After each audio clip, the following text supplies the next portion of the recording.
Hello everyone, welcome back to my channel. Myself Ishra Rastogi and I am here for Business Studies and Economics of Class 12. I hope आप लोगों ने इस part का, इस video का मतलब nature and significance of management का part first and second देख लिया होगा। अगर आपने नहीं देखा है तो मैं उसकी लिंक डिस्क्रिप्शन में दे दूँगी, आप वहाँ से जाके उसको देख सकते हैं। तभी आपको ये पार्ट थर्ड ईजिली समझ में आएगा, क्योंकि ये लास्ट पार्ट है इस चैप्टर का। और अब आज मैं इस चैप्टर के नोट्स एंड केस स्टडीज़ मेरे इंस्टाग्राम चैनल पे डाल दूँगी। अगर आपने अभी तक उसे फॉलो नहीं करा है तो प्लीज़ उसे भी फॉलो कर लीजिएगा। तो आज हम फंक्शंस ऑफ मैनेजमेंट स्टार्ट करेंगे। So let's get started. सबसे पहला फंक्शन है हमारा प्लानिंग। प्लानिंग क्या होता है? प्लानिंग हमारा फ्यूचर के ऊपर बेस्ड होता है और ये प्रेजेंट और फ्यूचर के बीच में एक ब्रिज होता है जो कि हमारे प्रेजेंट को फ्यूचर से जोड़ता है। अगर हम बिना प्लानिंग के कोई भी काम करते हैं तो हम उसमें सक्सेसफुल नहीं हो पाएंगे। उसी तरीके से एक ऑर्गेनाइजेशन जब कोई भी गोल अचीव करने के लिए स्ट्रेटेजी बनाती है तो वो सबसे पहले प्लानिंग करती है। या आप भी सुबह को उठेंगे तो आप सबसे पहले प्लानिंग करेंगे, या कहीं जाना होता है तो हम लोग सबसे पहले प्लानिंग ही करते हैं। तो ये प्लानिंग जो होता है वो मैनेजमेंट का फर्स्ट फंक्शन होता है। उसके बाद आता है हमारा ऑर्गेनाइजिंग। ऑर्गेनाइजिंग क्या होता है?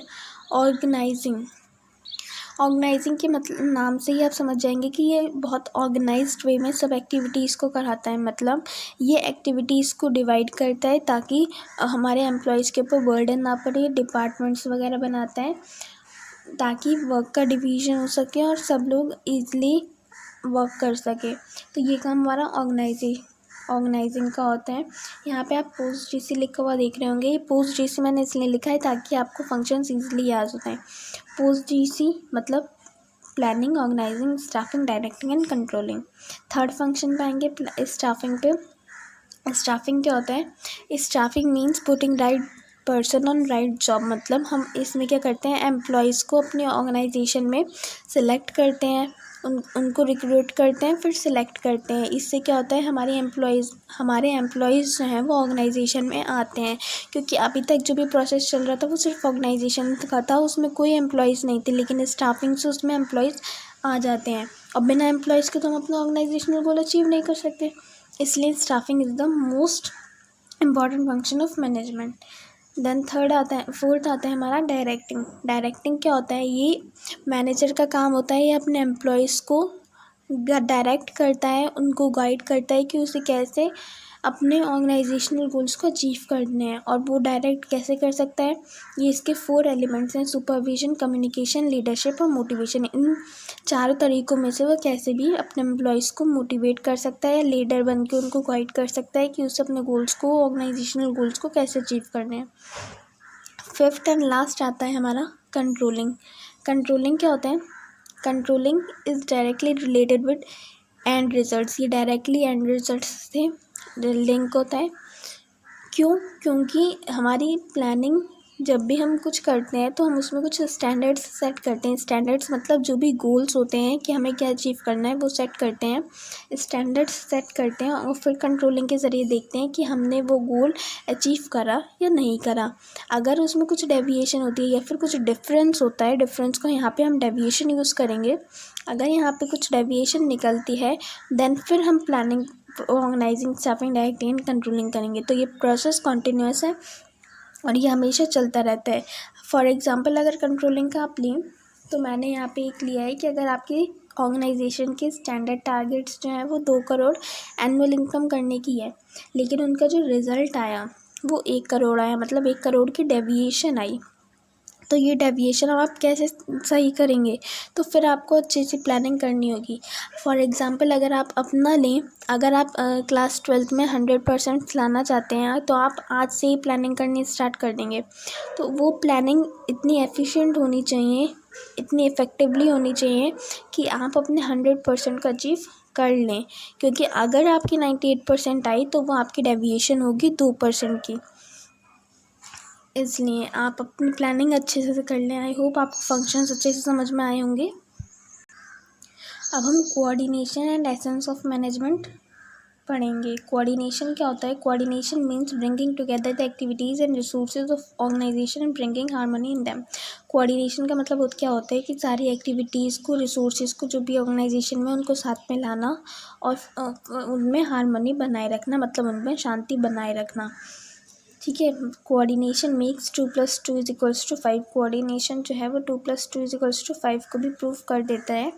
क्यों? सबसे पहले हम इस पे ही आते हैं कि ऐसा क्यों होता है।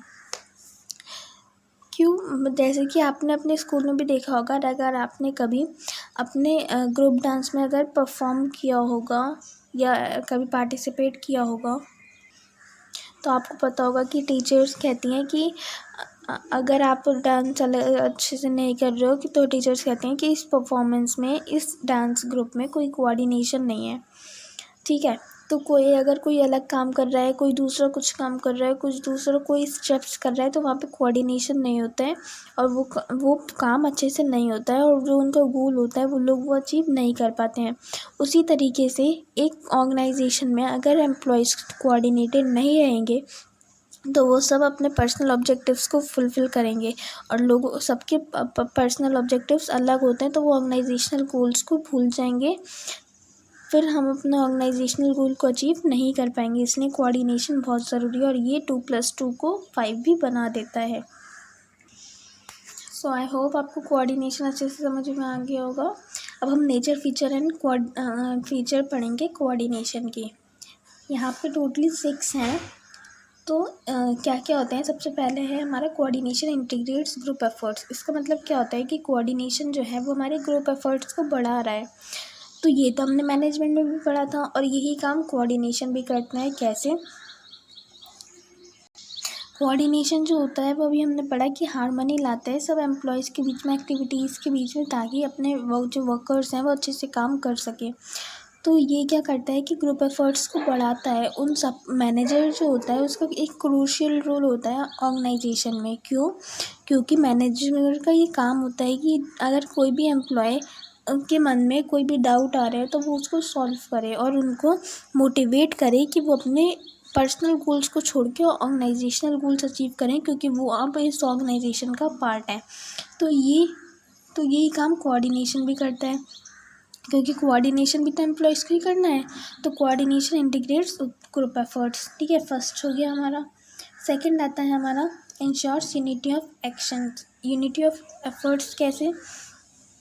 जब एम्प्लॉयज़ अपने ग्रुप एफर्ट्स को या ऑर्गेनाइजेशनल गोल्स को अचीव करने के लिए कोऑर्डिनेटेड रहेंगे, तो उनमें क्या होगा? यूनिटी भी रहेगी। कोई अगर बंदा उनको तोड़ना चाहे तो वो लोग नहीं टूटेंगे। जैसे कि कोई नया बंदा हमारी ऑर्गेनाइजेशन में आया और उसने कहा कि हमारी ऑर्गेनाइजेशन तो बहुत अच्छी चल रही है, लाओ इसके गोल्स को, मतलब इसमें डेविएशन लाने की कोशिश करते हैं, और उसके लिए हमें एम्प्लॉयज़ की मोटिवेशन को डाउन करना पड़ेगा।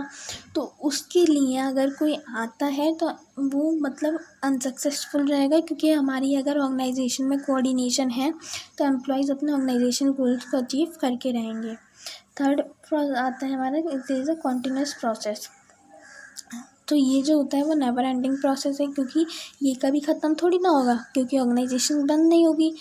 जब भी हमारी हर जगह कोऑर्डिनेशन होता ही है।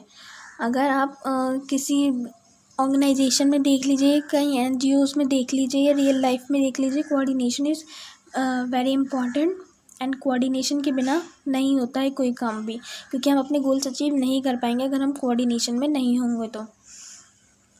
फोर्थ आता है हमारा, it is a pervasive function. ये हर जगह है, हर जगह मतलब ऑल ओवर द वर्ल्ड है। सब ऑर्गेनाइजेशन में यूज़ किया जाता है ताकि उनके एम्प्लॉयज़ उनके गोल्स को अचीव करें, ताकि जो भी डांस, अगर हम अपने स्कूल की बात करें तो वहाँ पे भी सब में कोऑर्डिनेशन रहता है, स्टूडेंट्स में कोऑर्डिनेशन रहता है, तभी हमारे स्कूल्स अच्छे से अपने गोल्स को अचीव कर पाते हैं। बैंक्स में देख लीजिए, बैंक्स में कोऑर्डिनेशन होता है तभी वो अपने गोल्स अचीव कर पाते हैं। तो ये परवेसिव फंक्शन है। फिफ्थ आता है हमारा responsibility of all managers.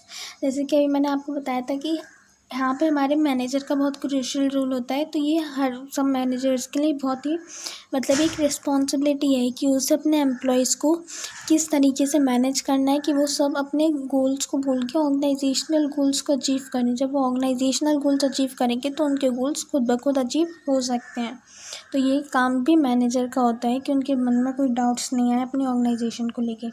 Last function आता है हमारा, it is a deliberate function. ये डेलिब्रेट फंक्शन कैसे है, हर मैनेजर ये चाहते हैं, हर ऑर्गेनाइजेशन का मैनेजर यही चाहता है कि उसके एम्प्लॉयज़ के मन में कभी भी कोई भी चाउस या कन्फ्यूजन नहीं क्रिएट हो अपने ऑर्गेनाइजेशन के अगेंस्ट। तो मैनेजर हमेशा यही कोशिश करता रहता है कि वो अपने एम्प्लॉयज़ को इतना कोऑर्डिनेटेड रखे, क्योंकि अगर कोऑर्डिनेशन नहीं होगा तो वो अपने एम्प्लॉयज़ को इंटीग्रेट नहीं कर पाएगा, उनको एक यूनिटी नहीं बना पाएगा और फिर वो अपने गोल्स को भी अचीव नहीं कर पाएगा। और मैनेजर का यही काम होता है कि वो अपने ऑर्गेनाइजेशनल गोल को फर्स्ट प्रायोरिटी रखे और वही प्रायोरिटी और सब एम्प्लॉयज़ की भी बनवाए ताकि वो अपने ऑर्गेनाइजेशनल गोल्स को अच्छे से अचीव कर पाएँ। तो यही मकसद होता है कोऑर्डिनेशन का। आई थिंक आपको ये चैप्टर अच्छे से समझ में आ गया होगा। प्लीज़ मुझे कमेंट करके बता दीजिएगा अगर आपको कोई भी प्रॉब्लम हो तो, और मैं इसके नोट्स और केस स्टडीज़ अपने अपने इंस्टाग्राम अकाउंट पर डाल दूँगी। Thank you for watching and please share